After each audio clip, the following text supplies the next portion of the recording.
मैं उन दिनों उत्तर प्रदेश संगीत नाटक अकादमी का उपाध्यक्ष था। तो वहाँ कारण जी से मुलाकात हुई और ये तय हुआ कि एक नाट्यशाला काशी में आयोजित किया अकादमी की ओर से। तो वो हुई, उसमें वो करीब 1 महीना यहाँ रहे। गुदौलिया पर एक होटल में ठहरे थे। उनसे अक्सर बात होती थी। कुछ एक बात मैं बता सकता हूँ। एक तो मैंने उनसे पूछा कि आपको राष्ट्रीय नाट्य विद्यालय में के बारे में कुछ बताइए। उन्होंने कहा मैं समझता हूँ ये ठीक नहीं है, क्योंकि उन्होंने कहा भारत में इतनी ज़्यादा नाट्य शैलियाँ हैं कि एक दिल्ली का विद्यालय सब कुछ नहीं कर सकता। कम से कम 4 राष्ट्रीय नाट्य विद्यालय होने चाहिए। क्योंकि जो आदमी, मैं वहाँ हूँ यक्षगान का, मैं एक्सपर्ट हूँ। मैं यक्षगान तो दिल्ली के नाटक छूट जाते हैं। तो कई नाटक विद्यालय की कल्पना उनके दिमाग में थी। मूलतः वे संगीत के जानकार थे। बनारस में कार्यशाला के समय में कुछ लोगों ने उनसे कहा, उनके पास गए और कहा कि आपको फलाने कला, क्योंकि 70-80 लड़के भाग ले रहे थे, आप फला व्यक्ति को चाणक्य का पाठ दीजिए। चंद्रगुप्त नाटक चुना गया था, क्योंकि कारण जी बनारस के रहने, यहाँ हिंदू यूनिवर्सिटी में पढ़े थे, इसलिए उन्होंने प्रसाद के प्रति अपनी श्रद्धांजलि के रूप में चंद्रगुप्त चुना था। तो उन्होंने कहा ठीक है। दूसरे दिन जब अनाउंस किया तो बिल्कुल विपरीत था। जिनको जो पार्ट उनके मित्रों ने कहा था, उनके क्लास फेलो थे, वो बिल्कुल नहीं दिया। मैंने उनसे पूछा आपने ऐसा क्यों किया? उनका मैं यहाँ अध्यापक के रूप में हूँ। जो सबसे कमज़ोर छात्र है उसको मैं चाणक्य का भूमिका दूंगा। मैं किसी के प्रति खास वो उनको चमकाने का काम नहीं कर रहा हूँ। जो बहुत अच्छे कलाकार थे उनको छोटा पार्ट दिया था। तो ये एक बात मुझे बड़ी अच्छी लगी। उनका मैं किसी के दबाव में आके किसी को पार्ट नहीं देता। उसके अलावा नाटक के प्रति उनकी दृष्टि अलग थी औरों से, और बहुत कुछ नया करना चाहते थे। उन्होंने कहा कि प्रसाद जो है उनको एक, मैं बनारस का हूँ इसलिए लोग कहते हैं इनका नाटक खेला ही नहीं जा सकता। मैं ये सिद्ध करना चाहता हूँ कि यह नाटक खूब अच्छी तरह से खेला जा सकता है। और वास्तव में जब नाटक 3 दिन हुआ, उसमें एक दिन तो श्रीमती महादेवी वर्मा आई और यह मंजूर किया कि प्रसाद अभिनय हैं। प्रसाद ने के नाटक करने के लिए एक अलग रंगमंच, प्रसाद रंगमंच चाहिए। और उन्होंने हमारे यहाँ जो विंग्स लगे थे स्टेज के, वो सब हटवा दिए थे, झालर हटवा दी थी, और एक सोपान मंच बनाया था। उसी सोपान मंच पर प्रकाश की दृष्टि से अलग अलग स्थान पर इंतजाम किए थे। उन्होंने उसको खंडित किया था टुकड़े टुकड़े में। एक टुकड़ा जैसे ले लिया, ये है विद्यार्थियों का, जहाँ पाठशाला है, शुरू का सीन है, तो वो एक टुकड़ा एक जगह पर हुआ। एक मालविका का सीन है, वो एकदम ऊपर बेडरूम सीन है, वो अलग जगह किया। इस तरह से हर एक के लिए वो उसी सोपान मंच के ऊपर स्थान नियत कर देते थे। कौन आपको समझ में आ जाता था कि कोई दूसरी जगह, कोई पर्दा गिराना उठाना कुछ नहीं। उन्होंने एक नए ढंग से नाटक किया। कुछ लोगों ने इसके ऊपर पहले भी कोशिश की है, स्कंद गुप्त वगैरह में, सोपान मंच पर, मगर इतना प्रभावशाली नाटक नहीं हो सका। जो कि नाटक बहुत ही अच्छा लग रहा था। प्रसाद को का चंद्रगुप्त उन्होंने चुना था एज ए श्रद्धांजलि। और साथ में मेरे पास किताब भी है जिसमें उन्होंने टुकड़े टुकड़े में नाटक को तोड़ दिया था। अच्छा, उनका रिहर्सल करने की विधि ये थी कि वो एक एक टुकड़े का रिहर्सल करवाते थे। याद करने की ज़रूरत नहीं। उस छोटे टुकड़े को आप 2 3 4 बार मंथन कर लीजिए तो आपका हो गया। ये भी मुझे बहुत अच्छा लगा। उस कार्यशाला के दौरान कई बड़े बड़े लोग भी आए, जिसमें ये दिल्ली के दिनमान के संपादक भी थे। कविताएं दृश्य हैं, कविताओं के ऊपर उन्होंने एक भाषण दिया था। कई लोगों का भाषण कराया उन्होंने।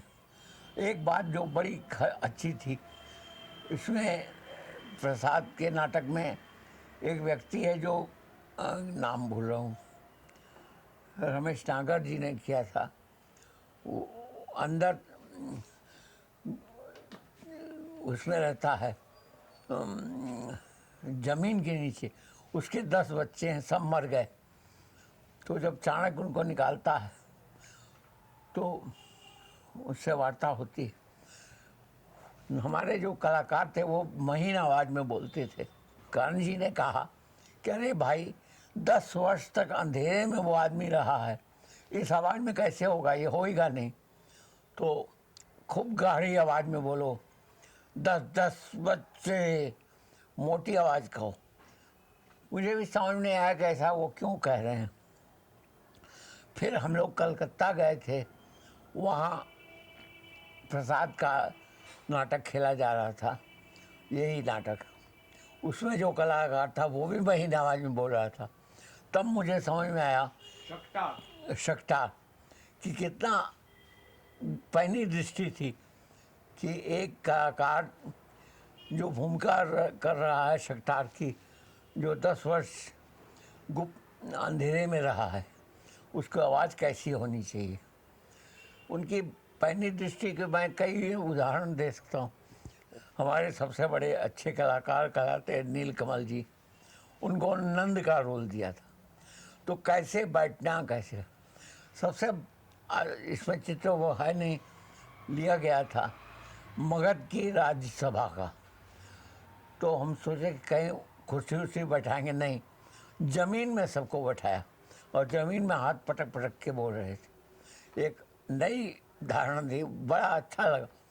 एक आध कलाकार ऐसे थे जिनको वो नहीं पसंद करते थे, दुष्ट कलाकार थे तो वो कहते भैया 10 रुपये का नोट लो, जाके बाहर चाय पियो। हम ऐसा भी वो पहचानते थे हर कलाकार को, उसकी क्षमता को। अच्छा, जो यूजुअली नाटक में हमारे यहाँ बुढ़ों का पार्ट करते थे, उनको युवक का पार्ट दिया था। जो युवक का पार्ट करते थे उनको बुढ़ों का पार्ट। एक तो हमारे यहाँ मुसलमान कलाकार था इलियास, वो हमेशा युवक का काम करता, उसको बुढ़े का रोल दिया था। हमको समझ में आया कि आदमी की प्रतिभा को निखारने का गुण इनके अंदर है।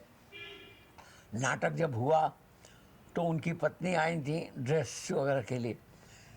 वो इस बारे में बड़े चिंतित थे, ड्रेस बहुत सही हो।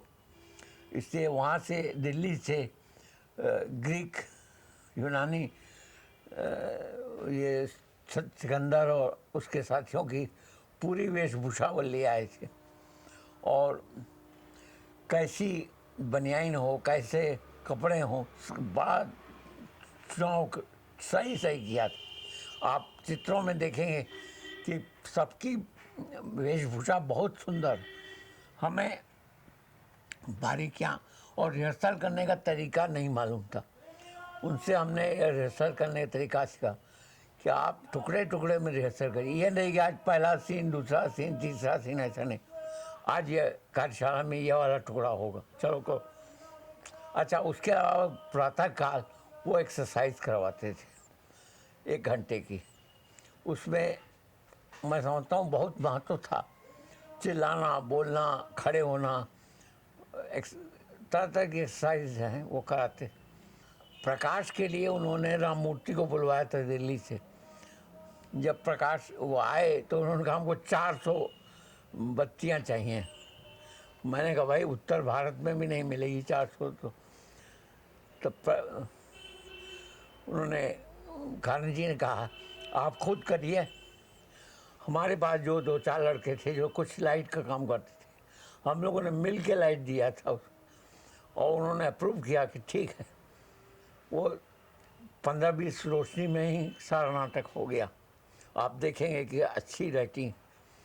नाटक के रिहर्सल के दौरान या सुबह एक्सरसाइज के दौरान किसी में कोई रियायत नहीं।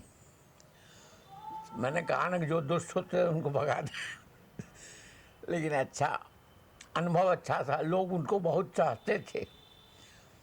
एक सज्जन ने कहा कि मुझे पैसा दीजिए तो मैं स्मारिका का वो करूँगा। मैंने कहा जी का बताइए, अब 5 रोज नाटक को रह गए, ये स्मारिका के लिए पैसा चाहिए। पैसा मैंने कहा मैं दूंगा, एकेडमी तैयार है, इसमें बात ही नहीं। बोले मेरे हाथ में पैसा रखो तो मैंने कहा मैं क्या करूँ, खानजीन का तुम खुद करो, खुद करो। आपको एक बात बताऊं कि बनारस में प्रसाद जी के जीवन काल में सन 1934 में चंद्रगुप्त खेला गया था। उसमें प्रसाद जी ने स्वयं बहुत से संशोधन किए थे।